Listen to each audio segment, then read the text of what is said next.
Olá, meu nome é Marcelo Barbosa e este é o canal Ponto de Partida das Ideias, que traz sempre para você uma abordagem sintética e introdutória dos principais temas e questões da cultura e da política atuais.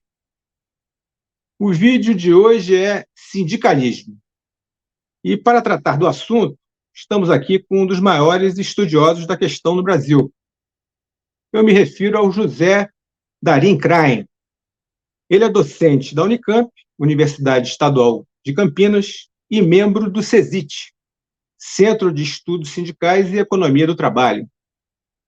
O foco da sua atividade de pesquisador tem sido a análise dos impactos da reforma trabalhista, as mudanças nas relações laborais, os novos perfis da classe trabalhadora em seus diferentes níveis, inclusive o das negociações coletivas. Portanto, indo direto ao ponto, professor, o que é sindicalismo? Para compreendermos o que é sindicalismo, é importante a gente fazer uma constatação inicial. No contexto atual, nos últimos anos, houve uma campanha muito sistemática tentar descaracterizar o sindicato, desvalorizar o sindicato, especialmente nesse período sob a hegemonia do neoliberalismo. Então, há uma campanha sistemática contra os sindicatos. É verdade que também o sindicato apresenta suas contradições. Mas estou falando isso para começar dizendo o seguinte: ó, é impossível pensar uma sociedade democrática, uma sociedade que distribua melhor as riquezas geradas, sem existência de um contraponto à dinâmica econômica capitalista. E essa instituição, historicamente, esse papel foi exercido por essa instituição chamada sindicatos. Então, os sindicatos são fundamentais do ponto de vista da sociedade, se a gente quiser pensar alguma sociedade com maior nível de inclusão, uma sociedade com direitos, uma sociedade com proteção para quem precisa vender sua força de trabalho para poder sobreviver. E uma sociedade democrática. Não existe democracia sem a contraposição às forças hegemônicas, exatamente porque as forças que não são majoritárias nas sociedades poderem apresentar também seu ponto de vista e defender os interesses de quem não tem voz e nem tem vez. Ou seja, um trabalhador individualmente, ele não tem poder de se contrapor com o seu capital, porque quem decide a contratação e tudo é o empregador. Então, o trabalhador só pode ter voz, ou a trabalhadora, se estiver inserida numa organização coletiva. Os sindicatos surgem no século XVIII, XIX, com claro objetivo de ser uma contraposição à forma como o trabalho é organizado no capitalismo. O capitalismo tem como forma predominante de organização do trabalho o assalariamento. E o assalariamento no capitalismo se caracteriza por ser a base principal da produção da riqueza na sociedade. Por isso que o trabalho tem tanta centralidade na organização da vida social e para as pessoas. E o sindicato surge, então, para ser uma voz coletiva contra a exploração do trabalho que o capitalista impõe ao trabalhador, que é uma parte importante da jornada de trabalho de cada trabalhador, ela é destinada para a acumulação do capital, ou seja, para as empresas que o contratam. E só uma pequena parte é devolvida em forma de salário. Então, os sindicatos surgem no século XIX, no século XVIII, século XIX, com essa função de ser uma contraposição. E a organização sindical, olhando do ponto de vista histórico, ela não é não tem um modelo único de como fazer sindicato, como ser sindicato. Isso é uma construção que vai se alterando no tempo e no espaço.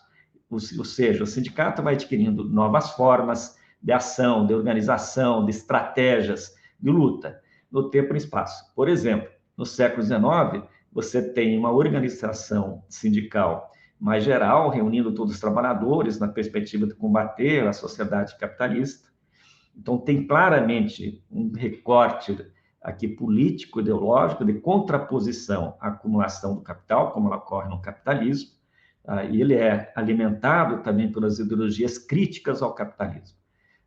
Mas, ao mesmo tempo, tem os sindicatos por ofício, que é talvez a instituição que mais sobrevive durante o século XIX.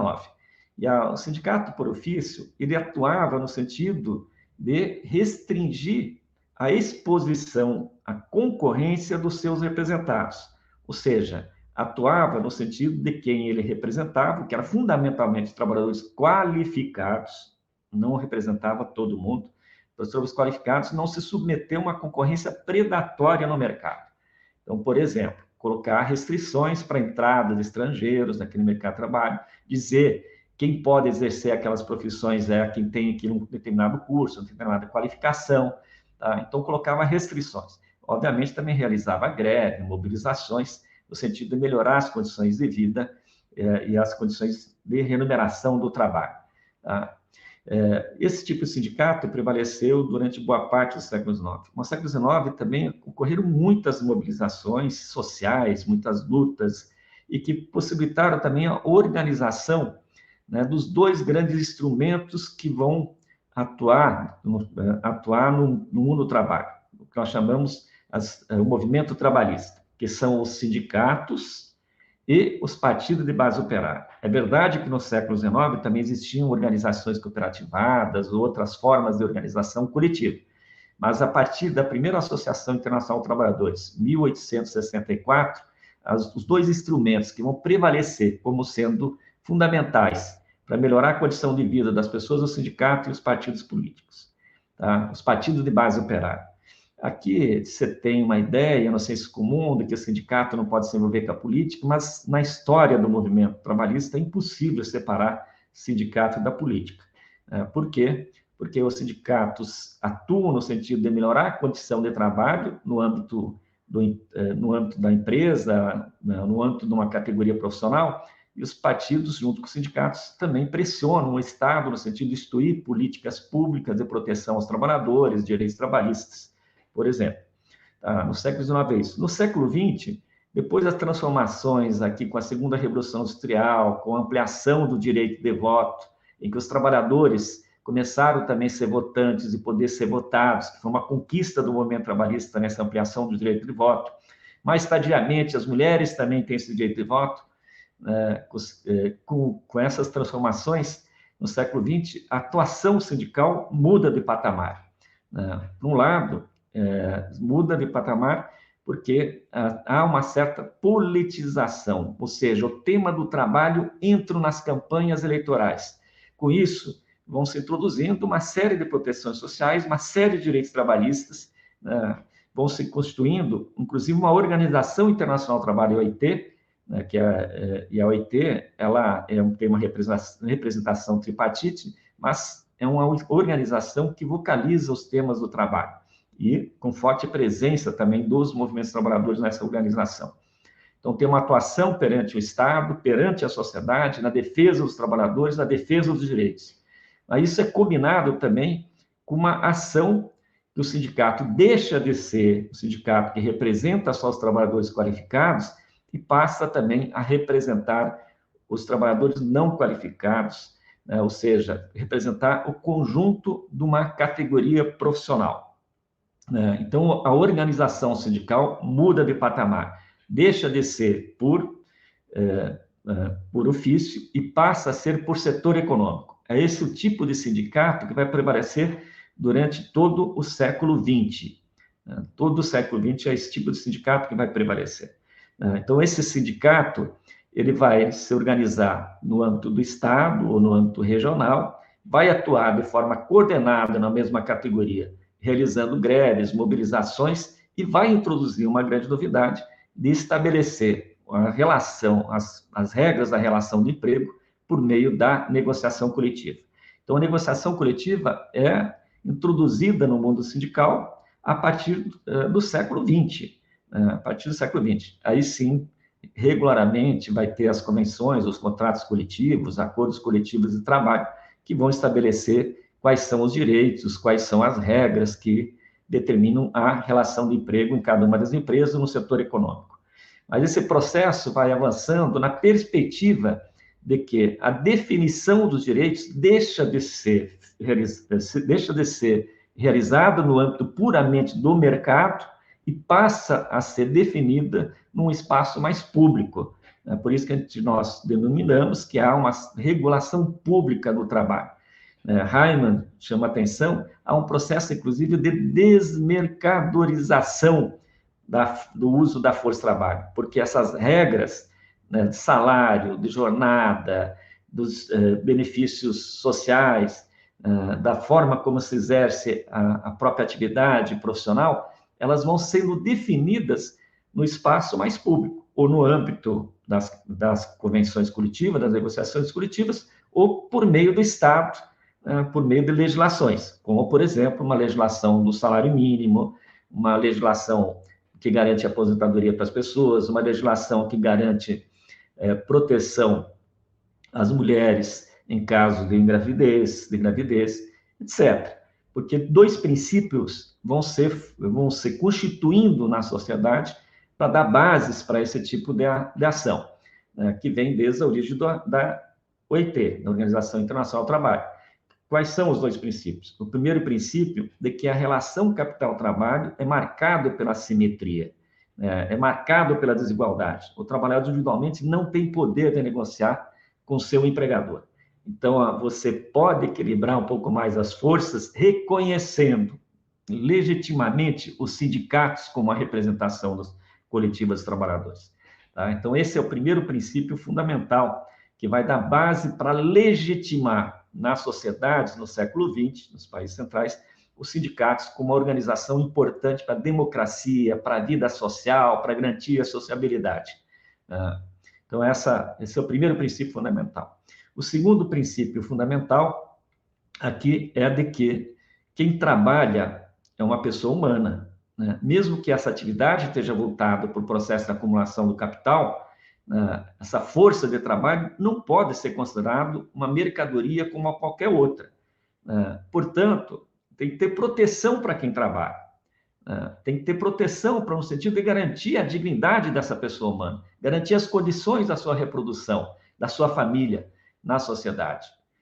E todas as relações de trabalho não podem ser meramente regidas pela perspectiva da acumulação do capital, do lucro sem nenhum tipo de critério por parte das empresas, Então, essa contraposição vão dando legitimidade, né, tanto para os sindicatos, para a negociação coletiva, como para a existência de uma série de direitos trabalhistas, né, e também um sistema de proteção social.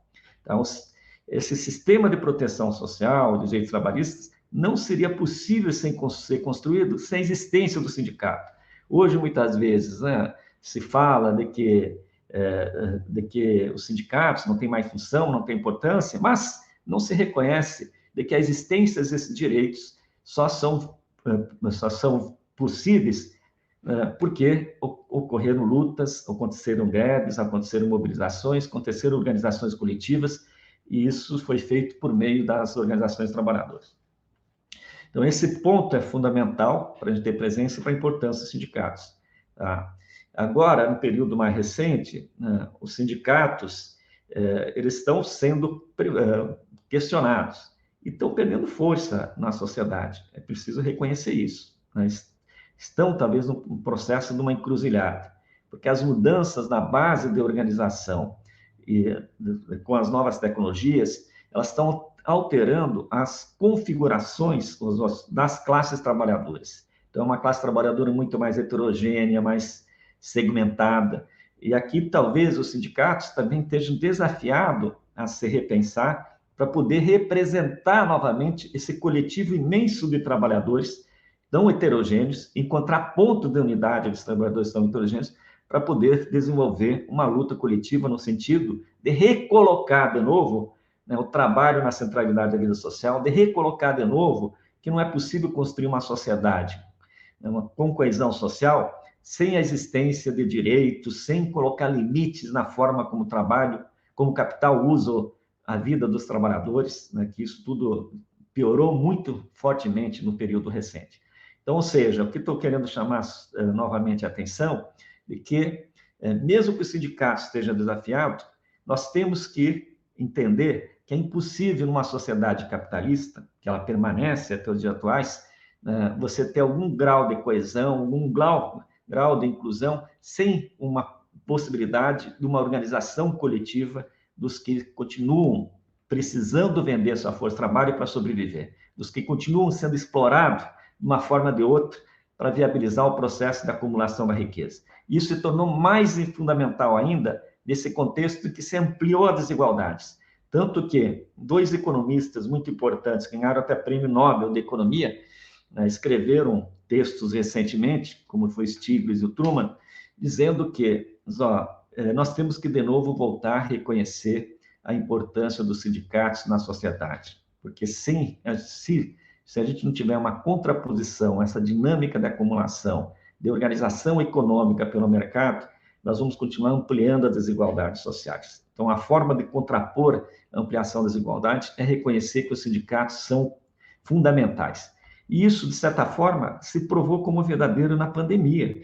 Então, aqui os estudos mostram, nas categorias que tinham sindicatos mais organizados, os trabalhadores conseguiram encontrar melhores alternativas para poder sobreviver em condições melhores, num período muito excepcional da nossa história, do chamado isolamento social provocado pela pandemia do coronavírus.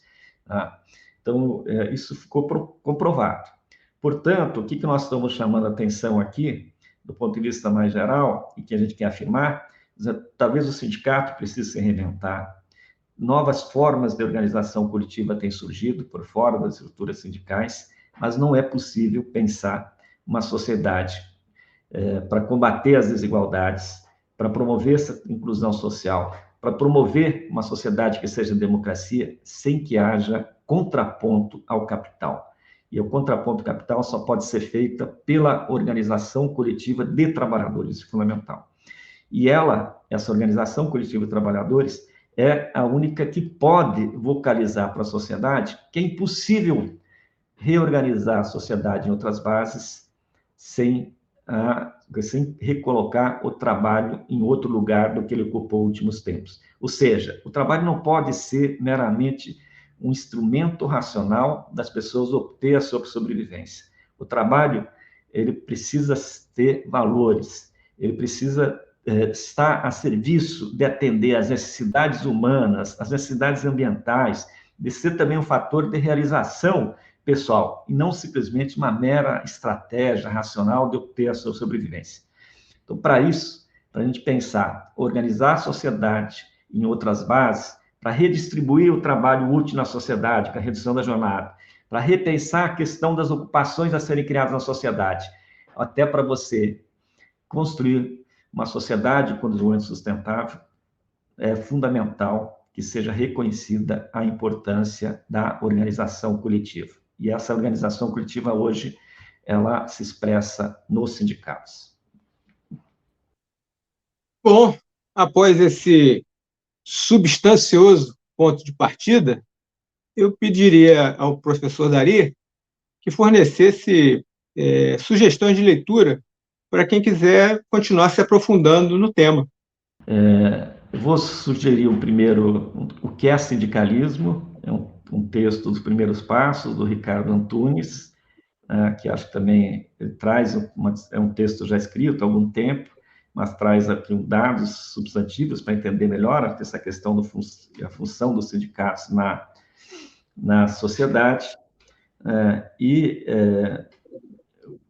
Eu vou também sugerir um livro que nós organizamos recentemente, aqui, chama-se Panorama Sindical no Brasil, 2015 a 2021, onde nós entrevistamos 27 entidades sindicais para olhar que práticas que esses sindicatos estão adotando que possam vir a fortalecer os trabalhadores. Então, 2 textos, um é um trabalho coletivo e o outro é um trabalho um pouco mais básico de leitura do que é sindicatos. Maravilha, professor. Muito obrigado pela sua fala. E nós vamos ficando por aqui, pedindo às pessoas que gostarem, né, que se inscrevam no nosso canal, né, toquem o sininho, dêem sua curtida. Por hoje é só. Muito obrigado